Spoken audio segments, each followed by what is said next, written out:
onun gözəl saçlarındadır. Saçlarımız daim gür olmalıdır, gözəl olmalıdır, bizə yaraşan olmalıdır. Düzdür, biz saçlarımızı hərdən o gündəlik fenlərlə, bilmirəm, insanların işi tələb edir, bəzən ekran önündə olurlar, müəyyən yığımlarla, laklarla və s. və yaxud spreylərlə məhv edə bilirik, saçların tökülməsinə şahidlik edə bilirik. Bəzən saçlar deyir ki, yox, mən heç nədən yorulmamışam, sənin daxilində problem var, mən ona görə tökülürəm. Zəhmət olmasa problemi həll et ki, mən yenə öz yerimdə qala bilim. Saç tökülməsi çox vacib məsələdir. Çoxlarını da incidən məsələdir. Bugün hamının yerinə çalışacağım ki, mən tibb elmləri doktorumuz Məlaət xanım Qəhrəmanovaya bu sualları verim. Həm də Fitoterapevtlər İctimai Birliyinin sədri, Nərgiz Klinikasının rəhbəridir. Bilirsiniz, Məlaət xanım ixtiraçı alimdir. Görək, saç üçün nə ixtiraları var onun. Bizə bugün hamısı haqqında məlumat verəcək Məlaət xanım. Baxın, hamının yerinə dedim, sual verəcəm. Ay, diyeta tutanlar, arıqlama iynəsi istifadə edənlər, stressdən, əsəbdən saçım tökülür deyənlər, zobum var deyə saçım tökülür deyənlər, bir sözlə bir çox xəstəliklərlə bağlayırıq. Bunların hamısını bugün mən Məlaət xanıma ünvanlayacağım və bir qədər sonra bir həkimimiz də gələcək. İstanbul Enes Klinikasına Nüranə xanım təşrif buyuracaq. Bizim terapevt hepatoloqumuzdur və qaraciyər serrozundan danışacaq. Bunu da əvvəldən istəyirəm deyim ki, biləsiniz və ehtiyatlı, kimin bununla bağlı bir sualı varsa bizə ünvanlasın və qaraciyərimizlə çox ehtiyatlı davranmalıyıq. Qaraciyər səsini geç çıxaran orqandır. Biz onun səsini dinləməyi bacarmalıyıq. Odur ki, diqqətiniz birdə olsun. Hələ ki, məni dinləyirik. Amma bugün mətbəxdə çox fərqli qidalar var. Mətbəx dediyimiz mənim bu şirin köşəmdə. Çox fərqli qidalar var. Nələr var? Quyruq gördüm. O quyruq ki, əslində doğru istifadə etsən çox faydalıdır. Amma necə doğru istifadə edəcəyik? Alma limondur. Həkimlər nə deyir? Xəstələnməmək üçün, daha doğrusu təbabətimiz və ötən dövr alimləri xəstələnməmək üçün gündə bir alma yeyəcəksiniz deyirlər. Yaşıl alma görürük. Limon isə mənim üçün nə qədər turş olsa da, yəni ağız büzdürən olsa da şəfa mənbəyidir. Mən limonu çox sevirəm və gündəlik içdiyim suda mütləq limon olmalıdır. Amma mən bu üç alma, limon, quyruq qarışımı nə ola bilər? Təsəvvür belə etmirəm açığı. Əgər bugün ikinci gündürsə, Məlaət xanım buradadırsa, ixtiraçı alimdirsə, ixtiraları bizim üçün təqdim edirsə və hətta mətbəxdə də ixtira etmək mümkündür deyirsə, o zaman mən onu bura dəvət edəcəm. Gəlsin, görək bugün nələr eləyəcək. Ay Məlaət xanım, quyruq mənə çox maraqlı gəldi. Çünki burada bizim sobamız yoxdur. Biz o quyruğu pişirə bilməyəcəyik. Amma çiğ necə istifadə eləyəcəyik? Bu quyruqda bilirəm ki, əlcəkdən istifadə edəcəksiniz. Mütləq iyi gələ bilər. Bəli. Quyruğun iyinə görə hər kəs onu sevmir. Aha. Quyruğun iyi olduğu üçün mətbəxdə də, uşaqlarda çox insanlar ondan istifadə etmir. Amma sevməliyik, eləmi? Amma onu indi görün necə sevəcək. O dərəcədə. Bəli, indi baxaq görək ki... Və çiğ formada. Yox, çiğ olmayacaq. Amma ki, mən onu hazırlayacağım, evdə pişirəcəklər. Biz pişirəcəyik, aydındır. Burada nə hazırlasa o qarışımı hazır aparıb mən də pişirəcəm evdə. Bəli, bu çox maraqlıdır və hər kəs üçün faydalıdır. Nəyə faydası var? İstər gözəllik baxımından, bizə çox vacibdir. İstər sağlamlıq baxımından, istər immunitetin güclənməsi baxımından. Burada gördüyümüz kimi, bax, quyruğumuz burada hazırdır. Bax, bunu dünəndən almışıq və təzədir. Bəli, donmuş quyruq deyil, təzə quyruqdur. Bəli, amma ev şəraitində bunu belə doğrayıb eləyir hər kəs.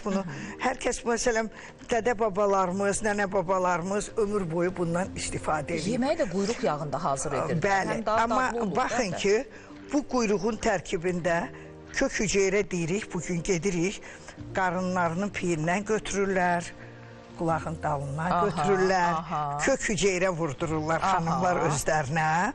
Bu kök hüceyrə deyərək biz bunu istifadə edirik. Mən çox eləməyəcəm, nümunə üçün biraz eləyəcəm ki, hər kəsə izləyicilər bilsin ki, bunları necə istifadə eləmək olar. Bu quyruğu belə doğrayandan sonra təbii ki, doğrayıcıya, blenderə atırıq, bunu atmalıyıq və bunları qoyuruq ora. Biz gözə yarı edirik, təxmini edirik. Biz adam sayına görə evdə gözə yarı artıra bilərik. İstənilən suallarınızı bizim WhatsApp TikTok nömrəmizə, Instagram nömrəmizə də yaza bilərlər. Oradan deyərəm, cavablandırarıq. Ha, baxın, nə qədər şərəf, sizin axşam nə qədər bununla bağlı sual gələcək sizə. Aha. Buyruq yağı ilə bağlı. Baxın, burada Yaşıl biz alma. ancaq yaşıl olmalıdır. Ancaq. Çünki yaşıl alma olsa daha Yaşıl alma yaxşıdır. və buyruq. Bu dəqiqə bu tandem mənim üçün çox maraqlıdır. İndi baxın. Bu ikisinin Mən ona dadı. görə demirəm ki, hamıya maraqlı olsun. Bilirsiniz, hər həftənin ikinci günü mən özüm də səbirsizliklə gözləyirəm ki, Məlaət xanım gələcək, mətbəxə o keçəcək və bu dəfə mən özüm öyrənəcəm. Çünki onun elədik. Məsələn, aloya keçən dəfə əməkdaşlarımızdan yaxşı yadıma düşdü. Bizim əməkdaşımız Aytən deyir ki, mən o gün Məlaət xanımdan sonra getdim aloyanı üzümə də çəkdim. Sonra onu yumalıyam mı, qalmalıdırmı? 15-20 dəqiqə sonra mütləq yuyulmalıdır. Ona görə biləndən soruşum. Mən dedim yumaq lazımdır. Yox, yumaq mütləq lazımdır. Çünki onun tərkibində kollagenda, karotində, məsələn, efir yağları var. Bunlar dəri üçün çox önəmlidir. Biz gedirik, məsələn, kollagendən istifadə edirik. Bəzən tabletini, amma görün, Allah bizim üçün təbii o qədər gözəl baxım üçün önəmlidir.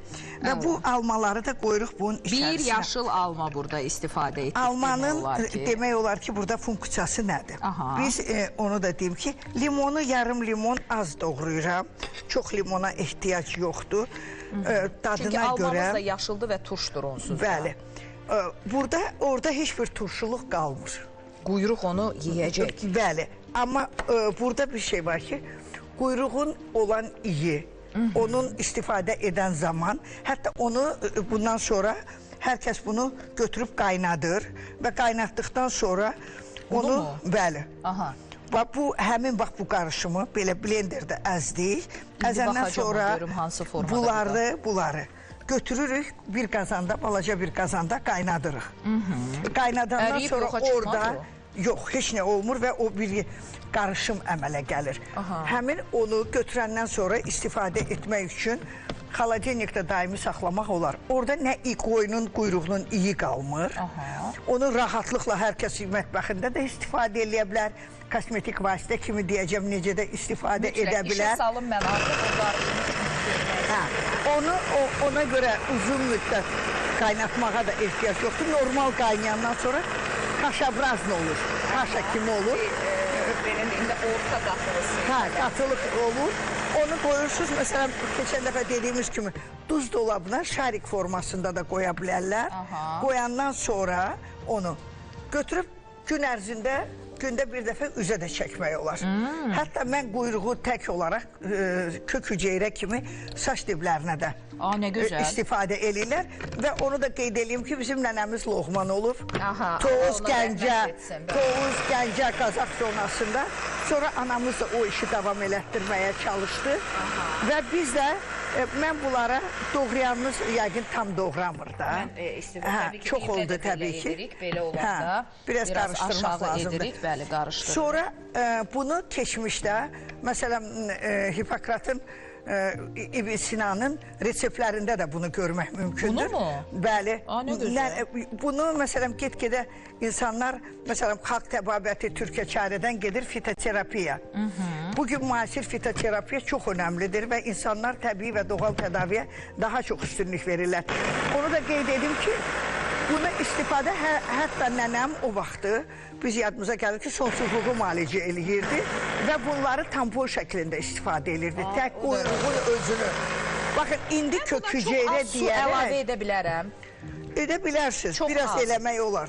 Məncə qurudur deyə. Ola bilər.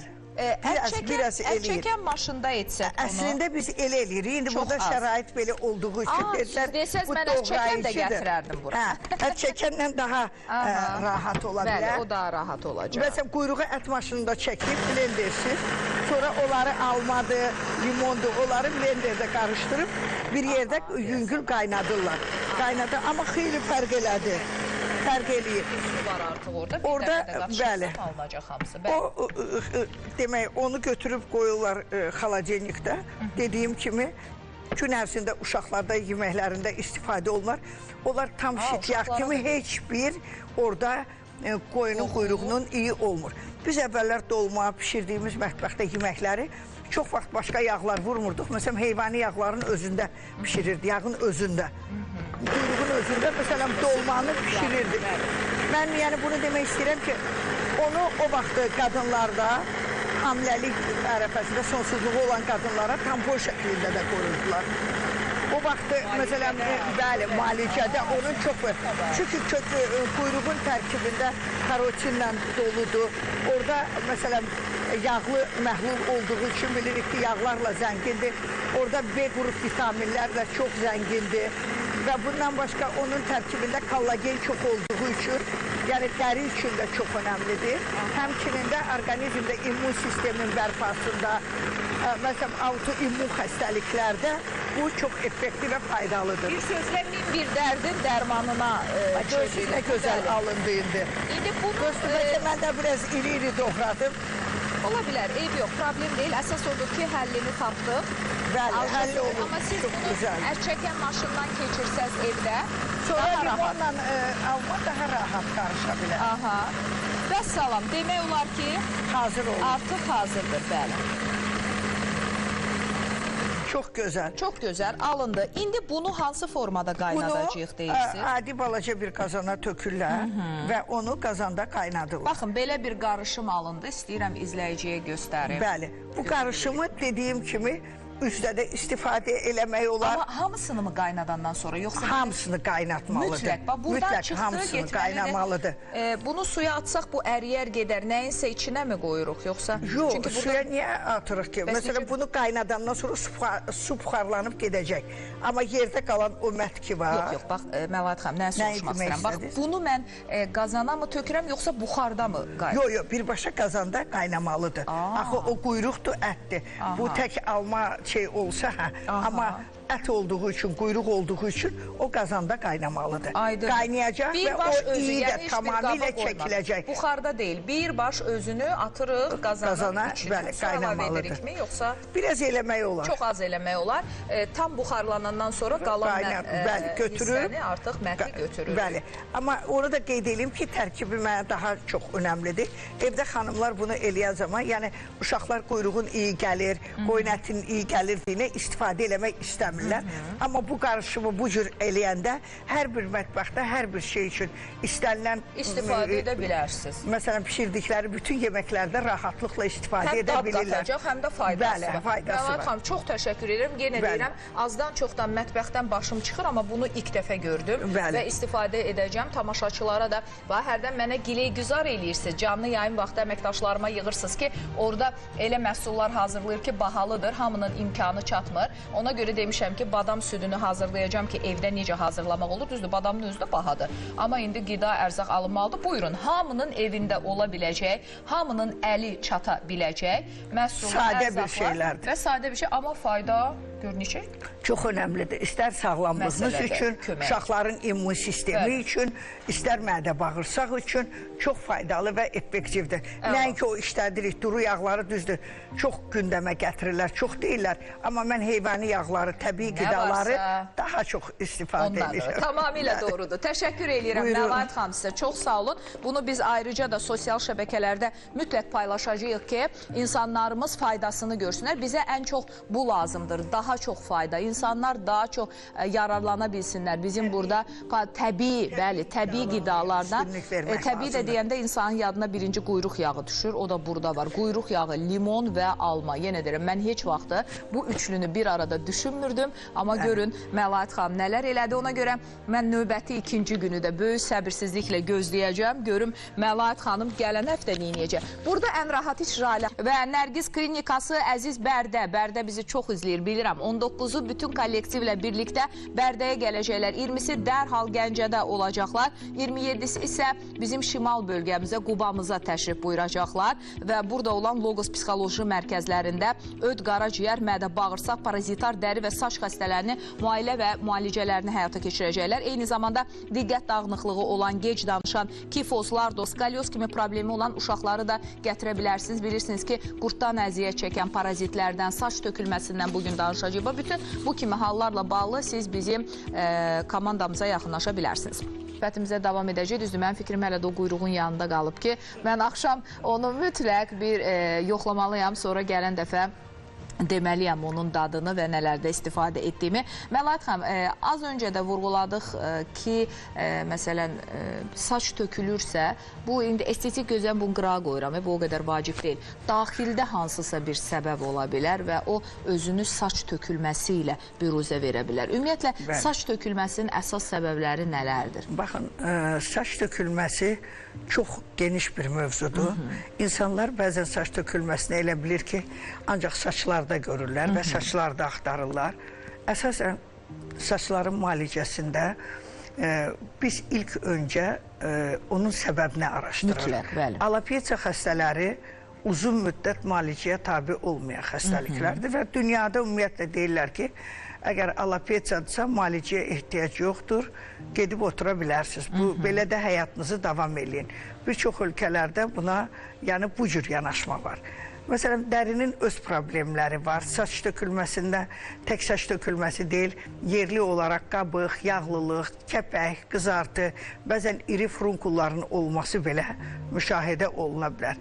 Saçın səbəbləri, tökülmə səbəbləri çox ola bilər. Amma insanlar bəzən bunu çox bəsit baxır və yerli olaraq saça nəsə eləyəcəm, saçlarım normal olacaq, saçlarım düzələcək deyə fikirləşirlər. Amma baxın ki, orqanizmamızda olan bütün patologiyalar, bütün xəstəliklər saçda özünü göstərə bilər. Saçın tökülməsinin çox böyük araşdırması olmalıdır. İnsanlar bəzən görürsünüz ki, gedirlər öz başına aldığı işlər təbii vasitələrdən, indi bugün çox geniş yayılmış mezoterapiyalardan, bəzi prosedurlardan istifadə edirlər. Amma əgər bir adamın daxili problemlərini baxsaq, biz görərik ki, burada heç bir yerli müalicə rol oynamayacaq. Əsasən, hormonal problemlərin olması. Hormonlar, məsələn, istər zob xəstəlikləri olsun, istər autoimmun xəstəlikləri olsun, bəzən stres faktorları, həddindən artıq çox geniş insanlarda yayılmış parazitar xəstəliklər, viruslardan, bakteriyalardan sonra olan tökülmələr, bəzən insanlarda uzun müddət aşırı vitamin çatışmamazlıqları olur ki, onların bundan heç xəbəri də olmur. Bugün düzdür, bir çox vitaminlər daha qlobaldır, daha çox istifadə olunur. Mən onun da tam tərəfdarı deyiləm. Çünki ilk öncə araşdırılmalıdır ki, saçın tökülmə səbəbi. Saç niyə tökülür? Niyə tökülür? Ümumiyyətlə, saçın tökülməsinin normal sayıldığı hallar da var. Xəstəlik kimi. Ki. Bunun fərqi nədədir? Biləsən ki, artıq bir xəstəlik tökülməsidir, sıradan tökülmə deyil. Androgen tipli tökülmələrlə alopeciyanı qarışdıra bilmərik. Androgen tipli tökülmələr, məsələn, erkək tipli tökülmələr kişilərdə qabaq hissədən başlayır. Amma bugün çox yaygındır, qadınlarda, kişilərdə fərq etməz.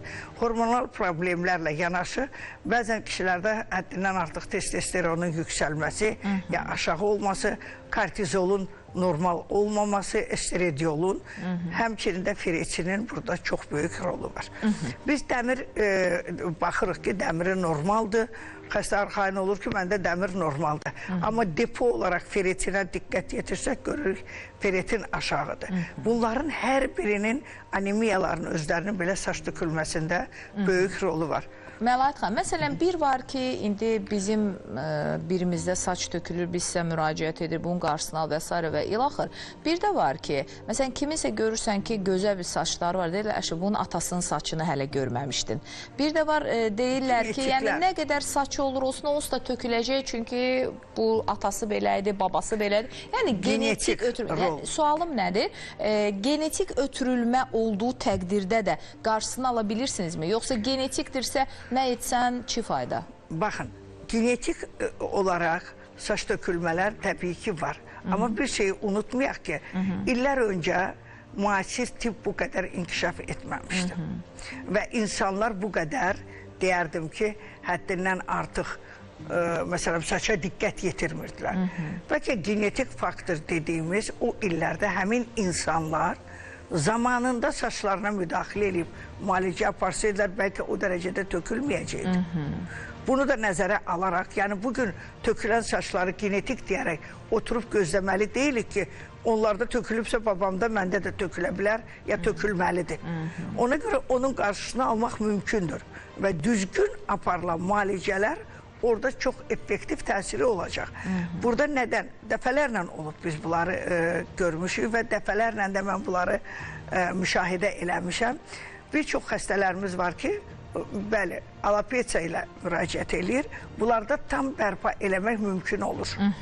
Genetik dediyimiz və ya androgen tipli tökülmələrdə bizə zaman lazım olur. Amma yenə də qarşısını ala bilirsiniz də. Qarşısını alırıq və yeni tüklərin bərpasına çox bu kadrları keçən dəfə verməliydilər. Bəli, mən demişəm ki, bu dəfə mütləq, çünki çox mən onları sevirəm, o günləri ona görə. Bitki, çünki sizin hazırladığınız balzam və gellərimiz də, bəli. De aloe bitkisi. Bu Məlaət xanımın özünün klinikanın həyətidir. Bəli, yaratdığı şəraitdir Nərgiz Tibb Mərkəzinin və getsəz bir cənnətə düşmüş olursunuz. Özü bir onların arasında. Bax, keçən dəfə gətdiyi aloe bitkisi də məhz oradandır. Oradandır, bəli. Ona görə mütləq mən dedim ki, yayımlamalı. Bilirsiniz, gülü çiçəyi sevən, canlını sevən, təbii ki, insanı da sevəcək onu salması üçün də əlindən gələni əsirgəməyəcək. Bax, əlinizdə yenə balzam və gellərimiz var. Bəli, bunlar tam təbiidir, tərkibləri, heç bir bitkidə, yəni bunların heç bir kimyəvi qatqısı yoxdur. Bir də xeyli sayda insan istifadə edəndən sonra bir geri dönüş edir ki, saç tökülməm dayandı. Məsələn, bəli, bizim elə saç görüntülərimiz də var. Bəli. Tam, məsələn, deyərdim ki, keçərləşmiş. Bəzən insanlar əksərəndə kişi xaylaqlarında ən çox nə olur? Üzün nahiyəsində, tüklü nahiyədə. Alopesiyalar üzdə olur. Bəli, oradan başlaya bilir. Qaş tökülür, kiprik tökülür. Bəzən üzdə. Burada göbələk də ola bilər, stres faktorları da ola bilər, mədə-bağırsaq problemi də, dediyimiz kimi hormonal problemlər də ola bilər. Amma bunların qarşısını almaq üçün bizim çox gözəl təbii vasitələrimiz var. Burada kişi deyəsən ayrıdır, qadın şampun. Yox, hər birində həm kişilər istifadə edə bilər, həm xanımlar istifadə edə bilər. Burada gördüyünüz, bəli, burada belədir ona görə.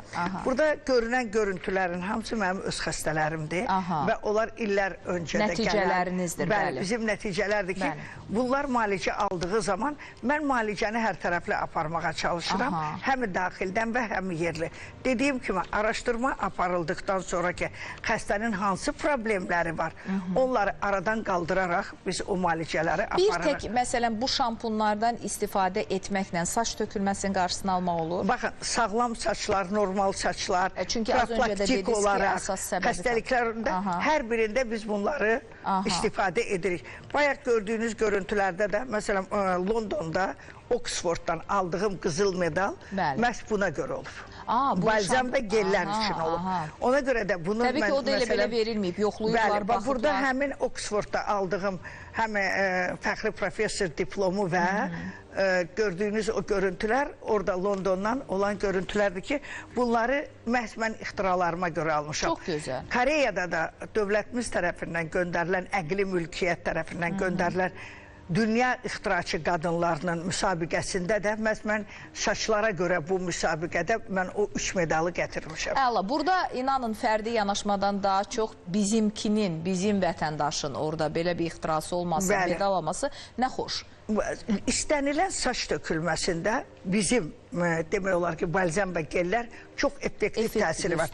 Amma mən yenə deyirəm, tək yerli müalicələrə mən üstünlük vermirəm. Onunla yanaşı biz uşaqlarda ən çox alopesiyalarda nəyi müşahidə eləmişik? Parazitar xəstəliklər, qurt xəstəlikləri, mədə-bağırsaq problemləri olan, uzun müddət medikamentoz müalicələrdən istifadə edən, antibiotiklərdən, stres faktorları olan insanlarda biz bunları bərpa edərək müalicələri aparmışıq. Məsələn, biz bu günləri deyirik ki, vitamin deposu. Qaraciyərimiz bizim vitamin deposudur. Qaraciyərdə, məsələn, uzun müddət problemlər olarsa, təbii ki, burada vitamin balansının azalması, qaraciyərin funksiyasının itirilməsi, mədə-bağırsaqda həzm prosesinin normal olmaması, lazım olan vitamin və mineralların saçı qidalanmasında olmadığı üçün bu saçlar tökülə bilir. Məsələn, hamilə qızlar ondan istifadə edə bilər. Niyə yerli olaraq... Çünki hamilə qızlarımızın saçı da bəzən tez. Bəli, yerli olaraq bunu hər kəs istifadə edə bilər. Və mən burada gördüyünüz kimi həmçinin də bax, burada antitoksin çay və kapsulunu qoymuşam. Bunları ona görə qoyuram ki, daxildən aparılan müalicələrdə əgər xəstədə o patologiya aşkarlanırsa ki, paraziti var, vitamin çatışmamazlığı var, məsələn, mineral çatışmamazlığı var, mütləq onları bərpa etməklə biz o müalicə. Bəzən xəstələr tələskən olur, saçın müalicəsi uzun müddətlidir. Saç 1 aya, 2 aya müalicə olunmur.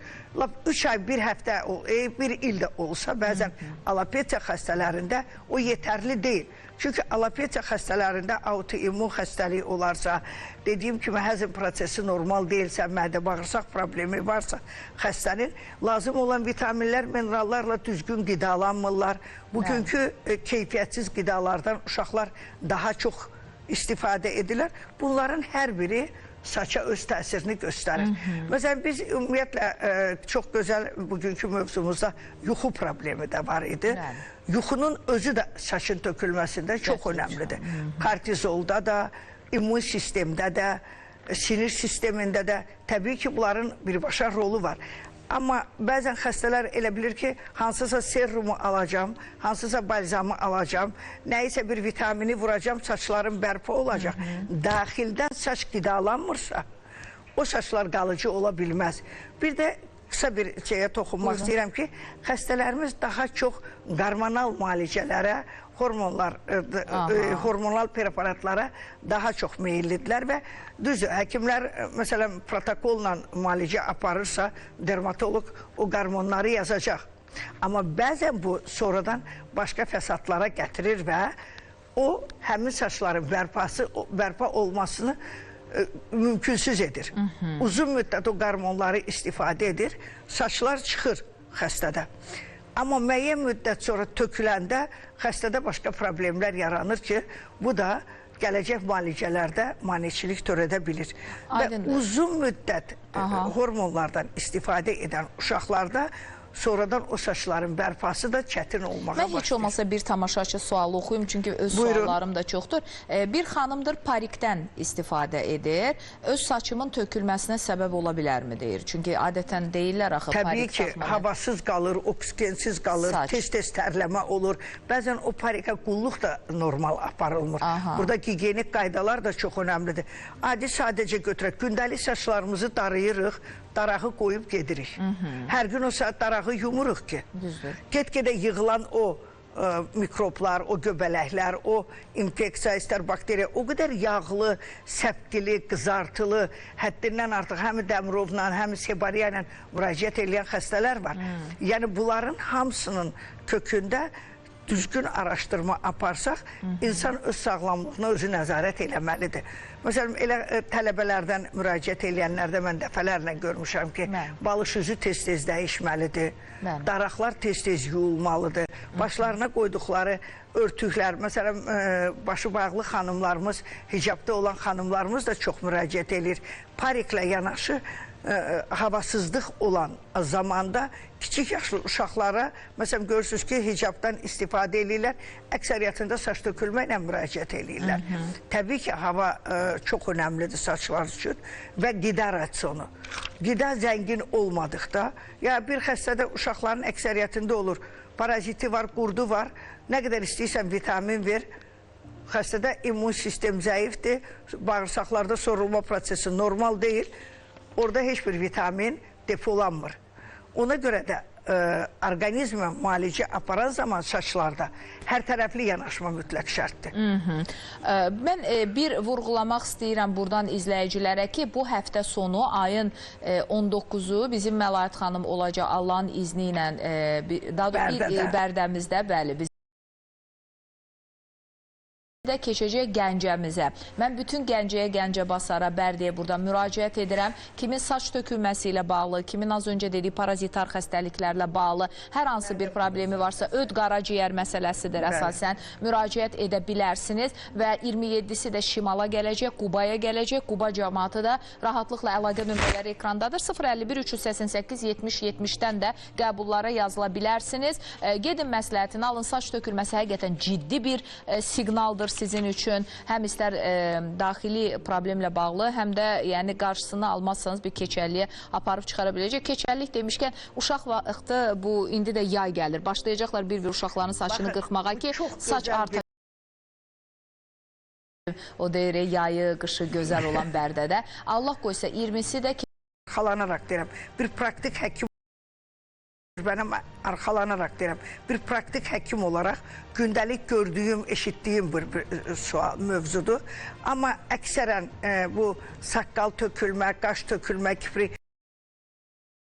vaxtında, anında müraciət olunanda o qaşı, kipriyi tökülən xəstələr, üzlərində o tökülmə, saçda balaca bir halqa tökülürsə, həmən müraciət etmək lazımdır və vaxtında, zamanında onun qarşısını almaq lazımdır. Adam var deyirlər, yediyi ilə bir saçına gedir. Adam da var deyirlər ki, neynirsən elə saçı. O genetik olarak olabilir ki, uzun saçlar, qalın saçlar. Bəli. Mümkün.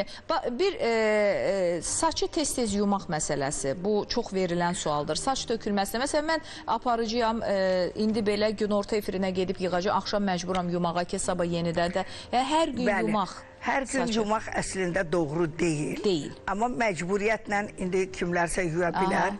İndi orqanizmin əgər immun sistemi möhkəmdirsə, o saçı qoruyacaq. Amma müəyyən müddətdən sonra saç travmalar, çapıqlaşmış alopesiyalar var. Həftədə 2-3 normal sayır. 2-3 normaldır. Çapıqlaşmış alopesiya həmin o travma görmüş hissələrdir. Bəzən həddindən artıq da artır, belə saçları yığırlar uşaqlarda, sonra da get-gedə yanlarda o yanları açılır və görürsən bunlar travmatik saçlardır. Və saç tipi sızanaqlar? Sızanaqlardır, məsələn, səpkilərdir, qızartılardır, yağlılıqdır, kəpəkdir, sebariyadan da ola bilər burada. Göbələk də ola bilər. Çünki əksəriyyəti deyir istidəndir, saç tərləyir ona görədir, amma bu ciddi xəstəlik. Ciddi xəstəliklərdən səbəb xəbər verə bilir. Çünki burada düzgün müalicəni aparılsa, bilirik ki, sebariya da uzun müddət müalicəyə tabi olmayan xəstə. Burada mədə bağırsağın da rolu var, öd qaraciyərində rolu var, immun sistemin də buna. Amma saç dibini bərkitmək üçün, yeni tüklərin əmələ gəlməsi üçün, tük dibində olan yağlılıq, qızartı, sızanaqları götürmək üçün bizim balzam və gellər həm də sakitləşdirici bir. Bunlar yuyucu vasitə deyil, bunlar müalicə vasitəsidir. Müalicədir, bəli. Amma yuyucu vasitə olaraq şampunlar yuyucu vasitədir. Bəzən insanlar deyir ki, gedim hansısa şampunu alım, saçlarım gözəl olacaqsa. Saç üçün şampunlar sadəcə yumaq üçündür. Təmiz saxla və salam. Sabun kimi bir şeydir. Bəli, bəli. O müalicə vasitəsi deyil. Amma yerli olaraq vitaminlər vura bilərlər. Bayaq dedim, mezoterapiyadır, PRP-dir. Bunları mən əleyhinə deyiləm. Amma bunlar dəstəkdir, amma kökündən çözməz deyir. Xəstə saçlar üçün bunlar yetərli deyil. Bunlar üçün normal müalicə almaq üçün daxillə paralel aparıldıqda nəticən, amma bayaq deyirsiniz ki, gündəlik yuyuruq, gündəlik olan sağlam saçları qorumaq üçün məhz bizim bu balzam və gellər daha effektlidir ki, onu qoruyub saxlasın ki, gələcəkdə o saçlar tökülməsin, zərər görməsin. O demək deyil ki, bizim saçlarımız xəstə olanda biz ona qulluq eləməliyik. Ya qaraciyərimiz xəstədir, bugün o yadımıza düşdü. Ya sinirlərimiz pozuldu, həkimlərimiz buradadır. Ona görə belə deyirəm. Yəni həmən yox. Əvvəldən bir balaca hiss elədikdə dərhal üstünə sağlam vaxtı onları qorumaq lazımdır. O zaman o ikisi mənim olsun icazənizlə. Təşəkkür edirəm, amma siz də əldə etmək istəyirsinizsə mütləq əlaqə nömrələri ekrandadır. Nərgiz klinikası. Mən heç yerə vermirəm. Ancaq Nərgiz klinikanın öz aptekində, yanında apteki var. Oradan əldə eləyə bilərlər. Bir də klinikaya müraciət eləyə bilərlər hər hansı bir xəstəlik. Çünki mən məhsullarımı heç yerə satışa vermirəm. Çünki dəfələrlə üzləşdim ki, bəzi məhsullarımı buradan deyim ki, oğradılar. Ona görə heç bir patentimi heç yerə vermirəm. Bəli, oğurluğun əleyhinə yalnız Nərgiz klinikasında siz əldə edə bilərsiniz. Əldə edin, saçlarınız sağlam olsun, gür olsun. Bu sizin həyat tərzinizə də, keyfiyyətinə də, istər yuxu kimi, istər qaraciyərimiz sağlamlığı kimi saçın tökülməməsi də vacibdir, labiddir. Görüşərik sabah.